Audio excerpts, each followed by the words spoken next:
the mid-90s, I found myself in the world of motorcycling in Stockton, California, where the open roads and breathtaking landscapes of the state captivated me. California's allure was unmatched, and it evoked a sense of live fast, die young mentality. As a wandering soul, I rarely stayed in one place for long, but Stockton held me for a solid 5 years. It was during that time that I met Ann, and together we reveled in the freedom of the open road. Ann and I spent our days exploring California's highways and hidden gems on my bike.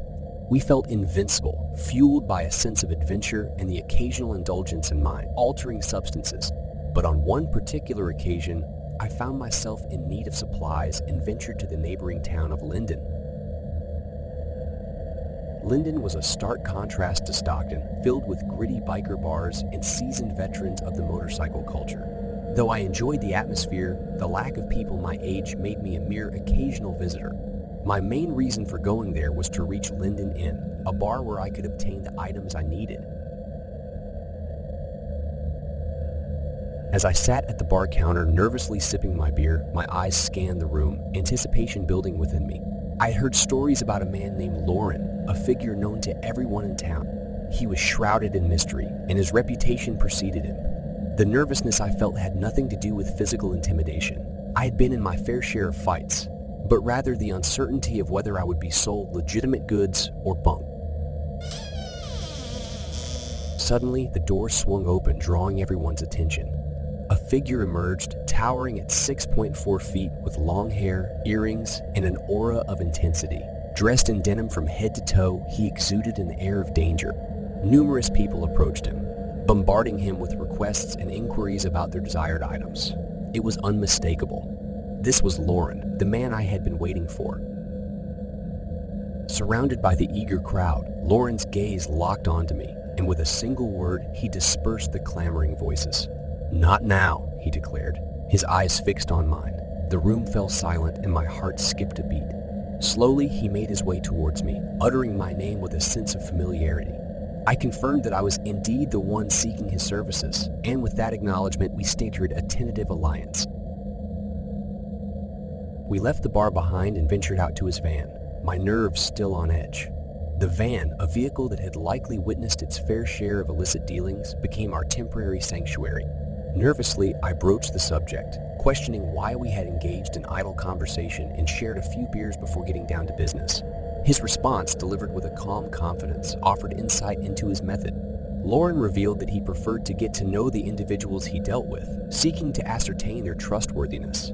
It became apparent that his experience in the criminal world had sharpened his instincts, prompting him to gauge whether I was a potential threat, a cop or an informant. With the exchange complete, Lauren handed me a neatly wrapped bag without even counting the money I had given him. Filled with gratitude for his trust, I thanked him and departed to where Ann awaited me, next to my bike. The transaction was successful and our night ride could commence. While starting the bike, Loren's van drove next to us. There was another person sitting in the passenger seat that I didn't notice at first.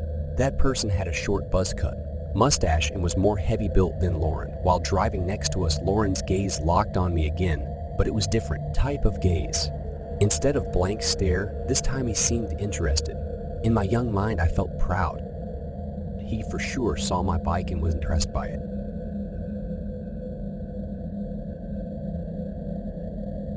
As we cruised through the night, the wind whispering in our ears, we enjoyed the freedom and ecstasy that only motorcycling and substances could provide. It was a moment of youthful abandon where worries and consequences were left behind. Weeks passed and I occasionally met with Lauren again at the Linden bar. We developed a camaraderie and our conversations often extended beyond business transactions.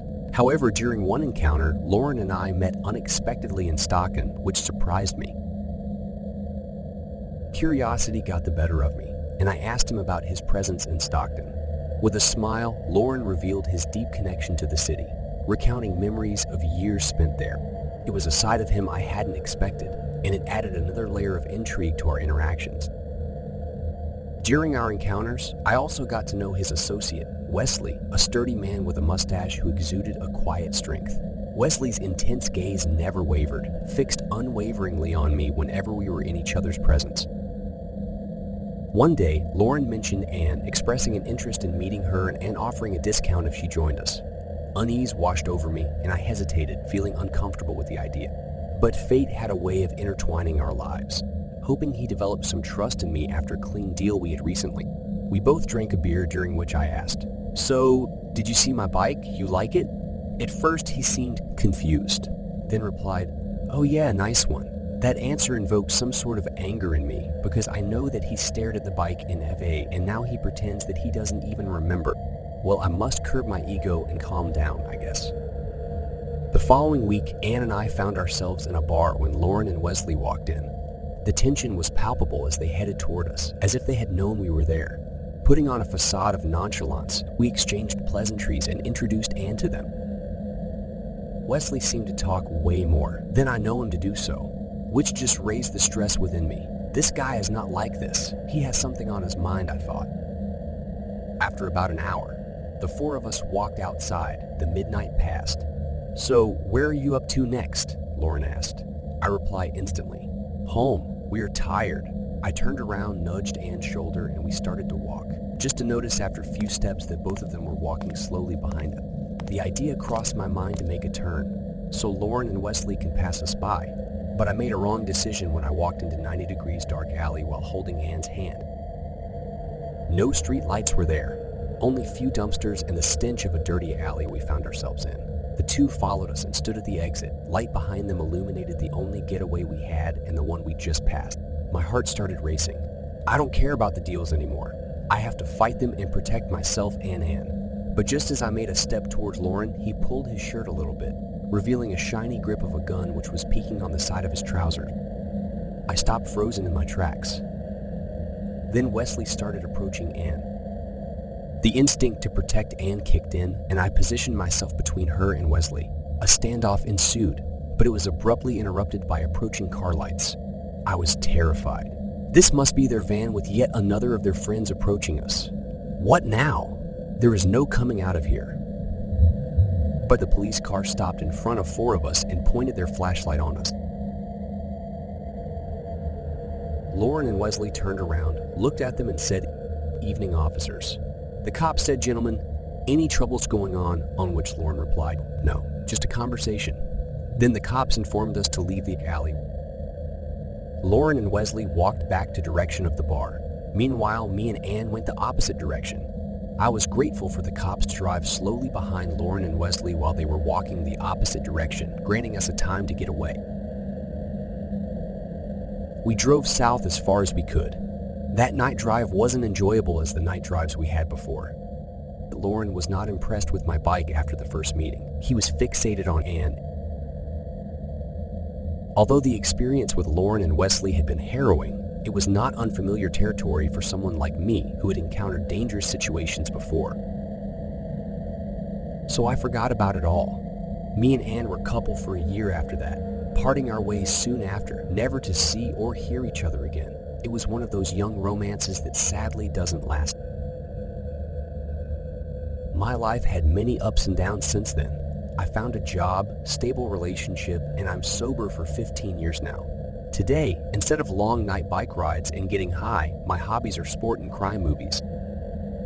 One day, while anticipating another episode of my favorite crime show, the two detectives were solving a case of murdered women in California, and whatever movie or show is placed in Cali, I absolutely must see that. But this one, I had to research the backstory of this certain episode. It was based on a true story of Lauren Herzog and Wesley Sherman-Teen, a crime duo who operated in California in 80s and 90s. They were dubbed the Speed Freak Killers, two real-life characters that I knew well. Lauren and Wesley were arrested soon after incident me and Anne had with them. I don't even know if Anne ever knew who Lauren and Wesley actually were. Wish not, and I miss that girl.